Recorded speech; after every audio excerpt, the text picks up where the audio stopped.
saya Ahmad Jumidin dengan NIM 111910987. Di sini saya akan menerangkan mengenai manajemen keuangan lanjutan. Apa itu cash flow? Cash flow atau bisa disebut dengan aliran kas merupakan sejumlah uang kas yang keluar dan yang masuk sebagai akibat dari aktivitas perusahaan.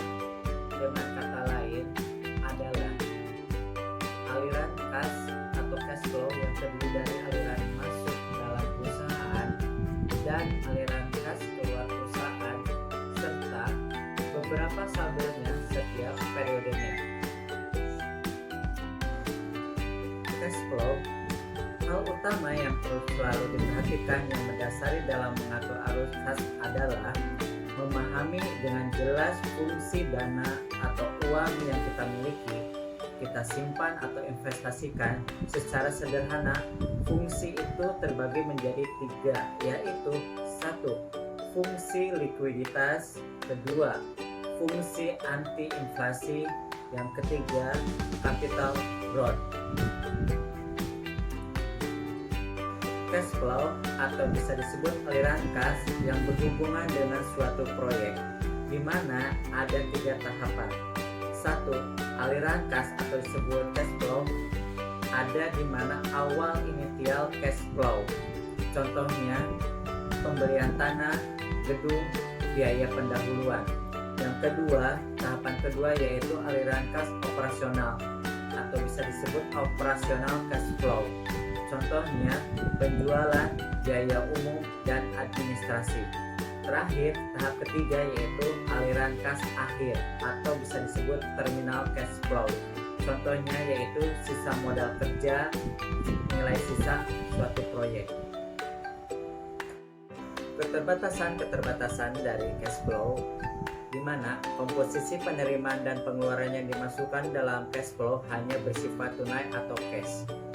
Perusahaan yang berpusat pada target yang mungkin kurang fleksibel, manajer yang hanya akan terfokus pada budget kas saja.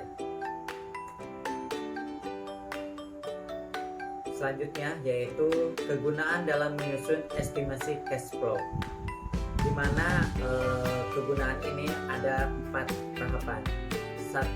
Rencana, taksiran, membantu, dan terbuka. Rencana memberikan seluruh rencana penerimaan kas yang berhubungan dengan rencana keuangan perusahaan dan transaksi yang tersebut bersifat perubahan kas. Kedua yaitu taksiran. Taksiran sebagai dasar untuk menaksir kebutuhan dana untuk masa yang akan datang. Langkah-langkah menyusun cash flow. 1. Menentukan minimum kas. 2. Menyusun estimasi penerimaan dan pengeluaran. 3. Menyusun perkiraan kebutuhan dana dari hutang yang dibutuhkan untuk menutupi defisit kas. Dan yang terakhir, menyusun kembali keseluruhan penerimaan dan pengeluaran setelah adanya transaksi finansial dan budget. Selanjutnya yaitu metode cash flow. Metode cash flow ini ada 3 tahapan juga. 1. Operasional cash flow atau aliran kas operasional. Kedua, financial cash flow, aliran kas pendanaan. Yang ketiga, investment cash flow atau aliran kas investasi. Bagian utama cash flow ada beberapa tahap tersebut, ada beberapa bagian yaitu cash flow, finansial pembayaran, investing activities, financing activities, atau bisa digabungkan dengan statement of cash flow.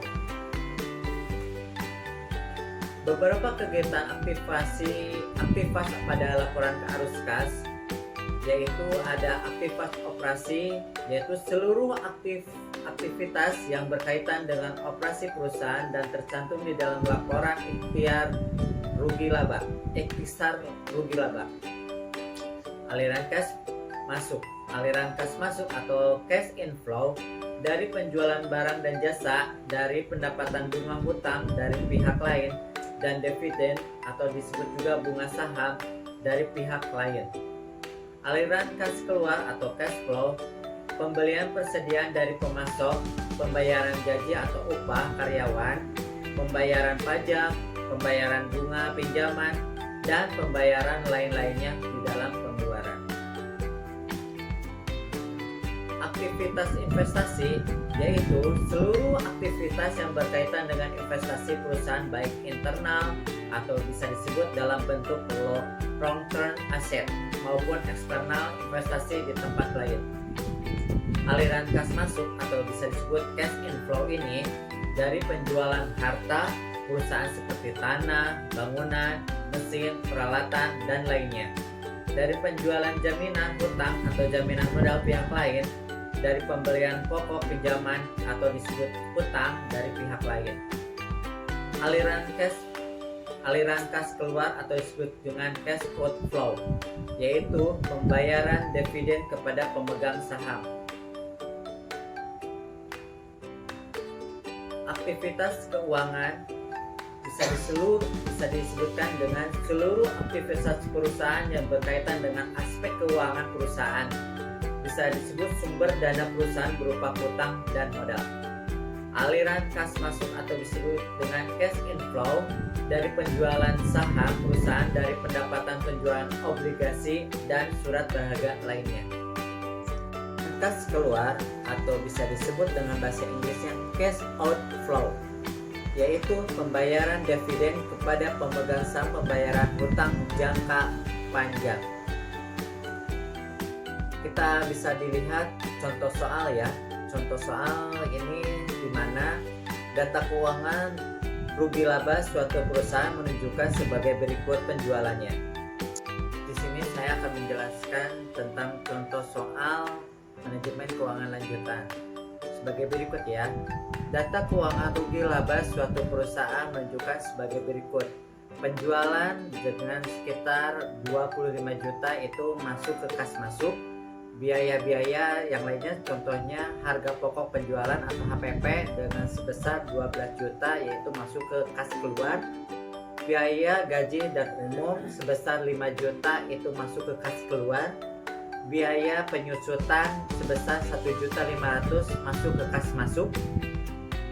Jumlahnya total keseluruhan dari itu semua yaitu sebesar 18.500.000 rupiah.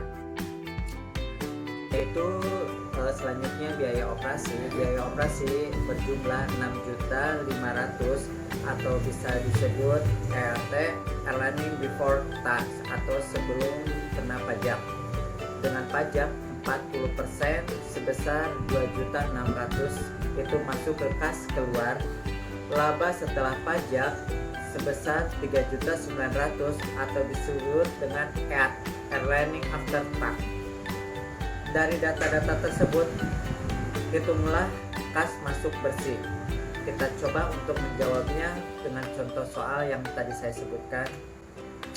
Jawabannya yaitu kas masuk bersih atau cash flow ada dua cara dalam menghitung cash flow, yaitu 1.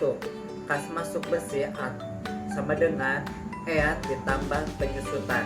Jika proyek atau usaha tersebut dibiayai dengan modal sendiri. Nomor 2, jawaban kedua yaitu kas masuk bersih sama dengan EAT ditambah penyusutan ditambah bunga. Jika proyek atau usaha tersebut dibiayai dengan modal pinjaman. Rumusnya yaitu kas masuk bersih atau cash flow sama dengan EAT atau EAT, earning after tax ditambah penyusutan misalkan dengan jumlah 3.900.000 ditambah 1.500.000 totalnya sama dengan 5.400.000. Contoh soal yang kedua. Tadi mengenai contoh soal yang pertama, sekarang contoh soal yang kedua. Misalkan suatu rencana investasi akan menghasilkan rata-rata laba setelah pajak sebesar 125 juta per tahun. Sedangkan rata-rata investasi yang dimiliki oleh perusahaan tersebut adalah 750 juta. Dari data-data tersebut hitunglah rata-rata rate of return atau ARR. Jawabannya yaitu Rumus ARR adalah rata-rata laba setelah pajak atau rata-rata investasi dikali 100% dengan total jumlah sama dengan 125 juta dibagi 750 juta dikali 100%, hasilnya adalah 16,67%. Sekian presentasi tentang cash flow yang saya dapat sampaikan. Mohon maaf jika ada kata-kata yang salah, tolong dimaafkan. Sekian, terima kasih. Assalamualaikum warahmatullahi wabarakatuh.